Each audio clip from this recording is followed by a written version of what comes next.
এমনও জীবন তুমি করো না বরণ, এমনও জীবন তুমি করো না গঠন, মরিলে কাঁদিবে তুমি, হাসিবে জগৎ ভুবন। এমন জীবন আপনি অবলম্বন করিয়েন না, এমন মরা মরিয়েন না যে আপনার মরাতে আপনি কাঁদবেন আর আপনার জন্য জগৎবাসী হাসবে।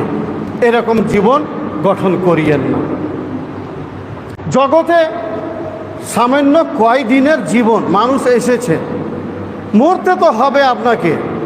তাহলে এত বাহাদুরি চাতুরি আর এত স্টাইল না দেখিয়ে জীবনে এমন কিছু করে যান, জীবনে এমনভাবে আপনি জীবনটা গড়েন, এমনভাবে মারা যান আপনার জন্য যেন লোক হাই হতাশা করে, আপনার জন্য যেন লোকেরা কাঁদে, আপনার জন্য লোকেরা দোয়া করে।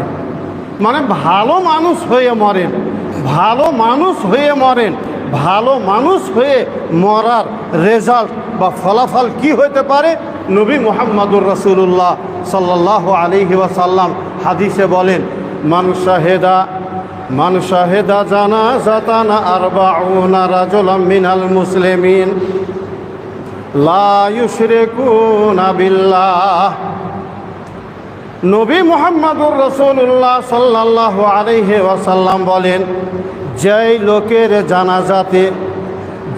লোকের জানাজাতে 40 জন ভালো মানুষ অংশগ্রহণ করে, 40 জন, যেই লোকের জানাজাতে 40 জন এমন মুসলমান শরিক হয় যারা আল্লাহর সাথে শিরিক করে না, যারা শিরিক মুক্ত, অর্থাৎ যারা তাওহীদবাদী, যারা আল্লাহর একত্ববাদী, যারা তাওহীদপন্থী, শিরিক মুক্ত, এমন যদি 40টা লোক কোনো লোকের জানাজায় অংশগ্রহণ করে, শামেল হয়, শরিক হয়, নিয়ে তার জন্য যদি আল্লাহর কাছে রহমতের এবং ক্ষমার দোয়া করে, ইয়াশফাউনা, আল্লাহর কাছে সুপারিশ করে। এখানে হাদিসের ভাষায় সুপারিশের অর্থ হলো রহমতের এবং ক্ষমার দোয়া করা।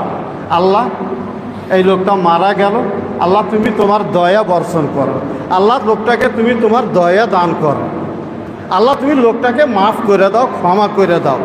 40টা যদি খাঁটি মুসলমান সেই মৃত ব্যক্তির জন্য ক্ষমার দোয়া করে, নবী মুহাম্মদুর রাসূলুল্লাহ সাল্লাল্লাহু আলাইহি ওয়াসাল্লাম বিল পাস করে গেছেন, সাইন করে দিয়ে গেছেন, ইল্লা শাফাআহুম